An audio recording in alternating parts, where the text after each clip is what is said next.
In today's fast-paced corporate landscape, climbing a ladder from mid-management to the coveted C-suite requires more than just dedication and hard work.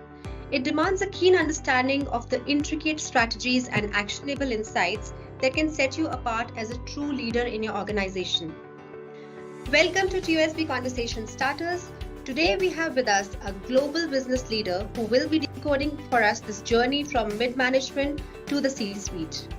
Siddharth Banerjee has spent over 20 years in various senior roles with the top-tier multinational corporations, including Facebook India, Vodafone India, Games 24/7, and Pearson. Currently, Siddharth is the CEO and board member at Univo, one of India's leading education technology companies. Welcome to TUSB Conversation Starters, Siddharth. Thank you so much, Shreya. Delighted to be speaking to you and the TUSB team. Great. So moving from mid-management to the C-suite is a significant transition for many professionals. What are some key differences in mindset and skill set that individuals need to develop to make this transition successful?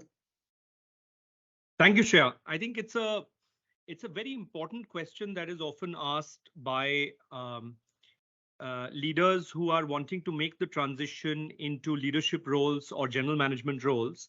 And I myself have gone through the journey many years at Hindustan Lever or Hindustan Unilever as it's known now, then Vodafone, then Facebook, and then kind of really starting to get entrepreneurial with Games 24/7, a leadership role at Pearson, and now leading Univo, which is one of India's leading education technology companies.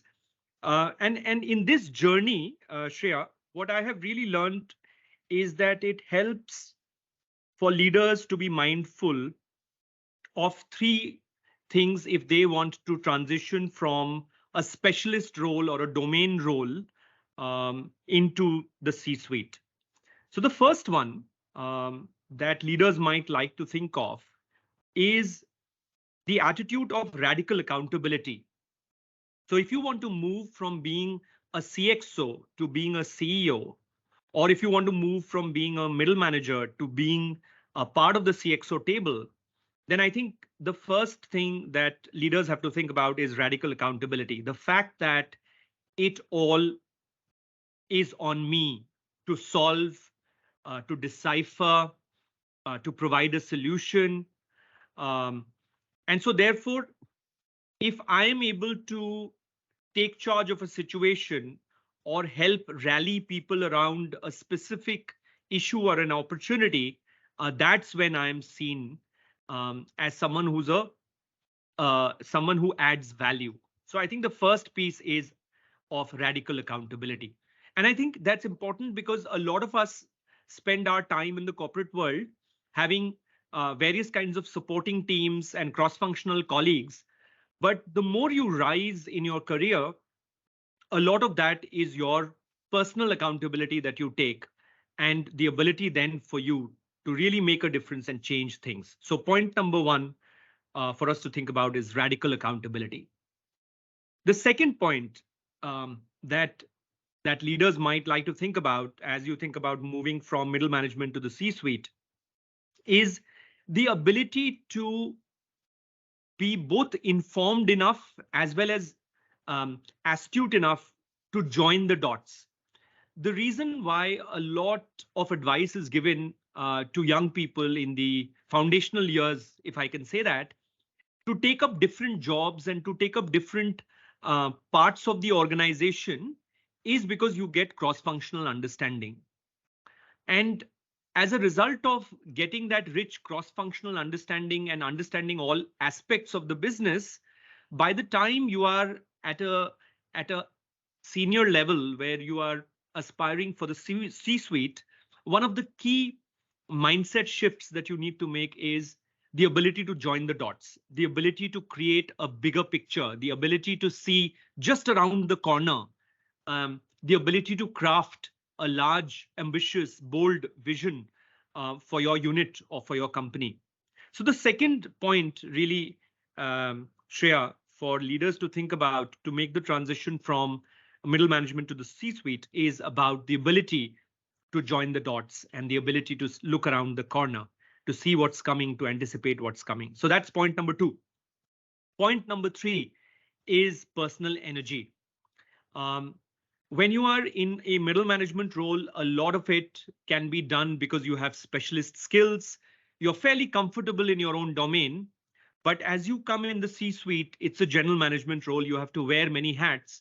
You have to have empathy with different parts of the organization, different people in the organization whose thinking, whose background, whose skill sets might be very different from yours. And so, therefore, a large part of your personal energy is spent first in understanding them. And that understanding then builds empathy. And then actually carrying a team forward with your energy, with your vision. So, the point on energy is important also because if you are to build a team or if you are to lead a diverse team, it often comes because people get excited with a large ambitious vision, yes, but also excited when they actually can feel the energy in the room and the energy of a leader, specifically that of a C-suite leader. I have always believed that energy is contagious, energy is infectious, and I think that's one of the key uh, successful traits that leaders should have in order to rally people around large, ambitious, and bold agenda. So, if I have to think about three things that I would say to your question, Shreya, I would summarize it as radical accountability, the ability to join dots and see the big picture, and the ability to manage one's energy and to carry along other people, other colleagues with that personal energy. That's very insightful, Siddharth. And while I'm absorbing this, I'm also thinking that while this is something which I, as an aspirant, need to work on, there are certain things which people also need to perceive to see me as a leader. So, which brings me to the point of personal branding, which has become a buzzword these days, but there is no denying that it is a powerful tool for career progression. What are your thoughts on that? So thank you for the question, Shreya, because this is a question that I think gets often debated. The phrase personal branding also has become so misused and at times so abused that I think sometimes people kind of miss the essence of what this might have meant. So again, a couple of thoughts on this subject. The first is when you think about personal branding, I think the first part that leaders need to think about is nothing speaks better than actually your own work, your track record, your body of work, um, your ability to have delivered on the job, your ability to have delivered yourself, of course, if you are an individual contributor, but also to have worked with people and delivered via people. So I think the first thing is that if you're asking me the question on personal branding, it is that the work first needs to speak. You can put a huge number of social media posts, but they will not do anything for you sustainably till you actually focus on the first tenet, the first foundational truth, which is your work and consistent delivery of that work. So your work has to speak for itself and people should know you by your work. So that's the first point, the foundational point, the most important point. The second is if we are talking about personal branding, it's also a crowded space. And so, like brands would stand out on a shelf of a supermarket or stand out as a commercial that catches your attention in a sea of advertisements, similarly, personal branding is about standing out. So, once you've got your work, your body of work speaking for itself, the second part that leaders might like to think about in this domain is about finding your voice.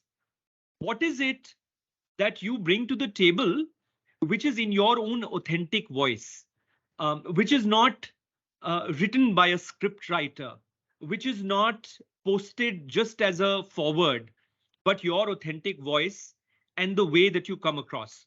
So the concept of personal branding actually rises from the thesis that just like commercial brands, a person or a personality might also be a brand.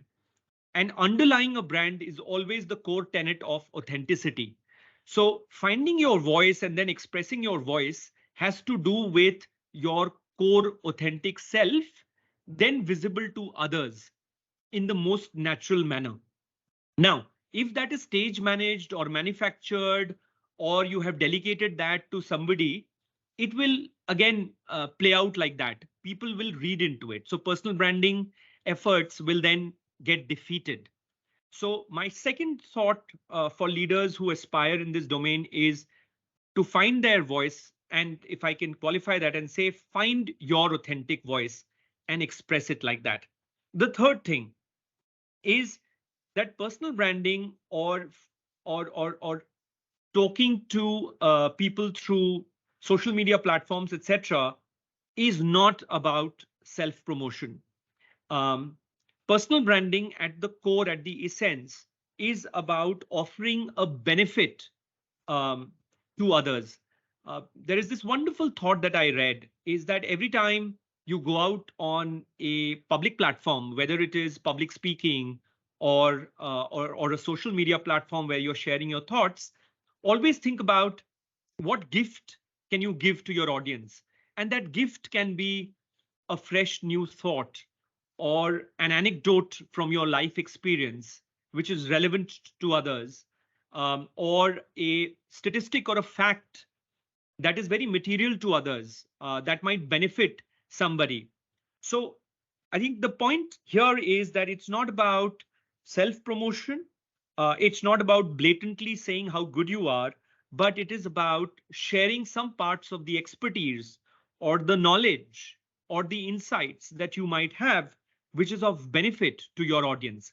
If you do that, you will be able to see people following you, not necessarily for a particular role or a particular company that you work with, but they will follow you for the knowledge and the insights and the nuggets that you share, and the way in which you share, which is um, your authentic voice.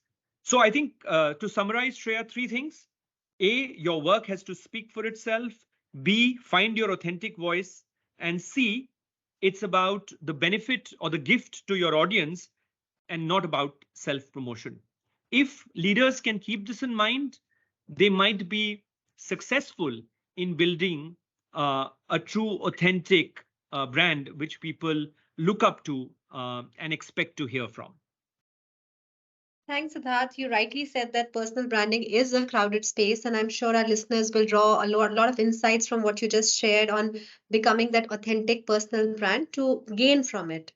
Also, I would like to make that safe assumption that every corporate individual wants to grow, but sometimes the path seems fuzzy. And that's where mentorship and coaching can be game changers in career development.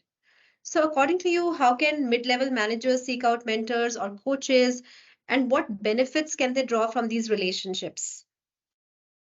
I think that's a super critical aspect of growing in one's career, Shreya. And I have been fortunate that over my own career journey across Unilever, Vodafone, Facebook, Pearson, I've had the benefit of having relationships which have been professional relationships, and some of them have turned to be coaches and mentors, and some of them have turned to a personal board of advisors, if I may. Um, so I think let's start with uh, what are the benefits that middle management leaders can expect from mentors. I think three things. The first is, oftentimes mentors are great sounding boards, or they are great mirrors, and so therefore they can offer you perspectives that you might know but you are unwilling to express, or you might not know but it is visible to others. So I think the first benefit that mentors offer are perspectives and asking the right questions as a sounding board. The second benefit that mentors offer is, because some of them have walked the path that you are now walking, they can offer you insights, and a nudge and some unlock that you might be missing at a particular point in time, of your career journey, or you might be missing when you are at a certain crossroads of your career journey and you want some decision input, and for somebody to kind of give you a little bit of insight into what are the pros and cons of a particular situation. So I think the second benefit that leaders might get looking at mentors and coaches is insights and unlocks. The third benefit that often mentors, coaches provide, especially mentors, is of opening up generously some of their networks, some of their connects. So oftentimes at various critical phases in your career, they might be able to connect you and open a door to have a conversation which could get into interesting possibilities. And so therefore, because they have the richness of experience and also of knowing you a little bit, they can do this in a manner which is relevant and which is customized to your need at a certain point in time. Now, all this sounds very good, but how do mid managers actually nurture these relationships so that they have these mentors? And I think that's a very deliberate choice that needs personal investment of time and energy for you to identify people that you look up to, people that you would have worked with who are a couple of years advanced in their life stage and their career journeys. Two, they have to respect you for what you bring to the table. They have to see the spark, the potential in you, because it's an investment of time and effort and energy from the mentor as well. As much as the mentor is selfless and is a giving individual, the mentor is also mindful of their own time and their own energy. So they have to understand from you what is it that they will be able to help you, and they have to see you receptive to the help that you seek or to the mentorship that you seek. So first is identification. Second is nurturing of the relationship by being clear on expectations. And then the third part is that just like friendship is a two-way street, mentorship, both for the mentor and mentee, is a relationship of trust, is a relationship of keeping each other updated of progress. Um, it is about understanding that sometimes, yes, you can build a relationship over a Zoom call, but you can also have a conversation over a coffee. Now, all of that implies that there is investment of time and effort. And that is what a true mentor mentee relationship can build into, which is a good friendship, a good amount of um, insight and knowledge given at the right time, which is why oftentimes mentors are also called friend philosopher guides, as they chart you, not only necessarily through your professional journey, but sometimes also in your life journey. Those would be my reflections, Shreya, on this subject. I'm so glad we are having this conversation with you, Siddharth, because you've been there. You've yourself navigated this journey to the C suite. So, as a current CEO and former CXO, what are a few actionable tips you would give to the middle level managers who are eager to embark on the path towards executive leadership? So, Shreya, basis my own career journey and what I have seen repeated over multiple periods of times, I've actually distilled a couple of principles which I think might be useful for me to share as a part of this question that you just posed. I think three skills or three tips or three learnings, if you may, that I would like to share with anyone who's looking to aspire to the C-suite. The first, we are living in a 21st century digital world. There is no way that you will be able to run an organization or contribute to an organization if you don't understand how the world today is changing from a digital or a technology context. So I think the first tip that I would give to anybody is raise your understanding of the digital and the tech world. Raise your understanding of how digital impacts the whole value chain of your organization in multiple different industries, how consumers consume today using digital means, and how you can make the journey even more seamless, how you can make consumers come back to you for more, and how can you keep consumers with you. So understanding of the whole digital or the tech world in which we live in. So that's the first tip that I would give. The second tip that I would give is know your colleagues well. Colleagues are not only transaction points in an organization, but colleagues are human beings. They are people. Sometimes they have good days, sometimes they have bad days. But knowing your colleagues, especially your cross functional colleagues, will allow you to operate in a way that increases your personal effectiveness, but also allows for organizational goals to be met in the most seamless manner as possible, because everyone is looking towards a good day at work, or a good day at building a business, or a good day where everyone has kind of rallied together and won a battle, small or big, together. So I think the second tip that I would give to aspirants towards senior general management roles is know your colleagues, especially your cross-functional colleagues. I've said this in past interactions with the media, that I believe in the policy of wearing comfortable shoes. And the reason I wear comfortable shoes is because I'm pretty much, besides the meeting times, I'm pretty much always meeting different colleagues in different floors of the building and different divisions of the organization. And so therefore constantly have some kind of a face-to-face or a person-to-person relationship with colleagues, especially, like I said, cross-functional colleagues. The third tip that I would give, as you look and aspire towards general management roles or CXO roles, is constant lifelong learning or upskilling. There are things that did not exist just a few months ago. Nobody was talking about Chat GPT and AI just till a few months ago. And now we've seen the dramatic impact that it has got across different industries, whichever role that you work for. So I think upskilling yourself, whether it's through classroom training, attending online courses, or just being a voracious reader, are ways in which you will be able to make sense out of the world. A world which is rapidly changing, a world where consumer and consumer behavior is also changing. So you'll be able to better make sense out of it. And that's one thing which is required of leaders of today, that you can sense make, apart from doing your Excel sheets and apart from doing your business plans, just sense make the world and see where we are heading as consumers, as people, and as organizations. So those would be three tips, Shreya, that I would leave for people who are aspiring to get into either the C-suite or to take general management roles. Thank you so much, Siddharth. This was a very insightful conversation, and I'm sure our listeners would have a lot of tangible takeaways. If you would like to invite Siddharth for more insights, reach out to our team. Stay tuned for more conversations that spark a think. This is Shreya signing off.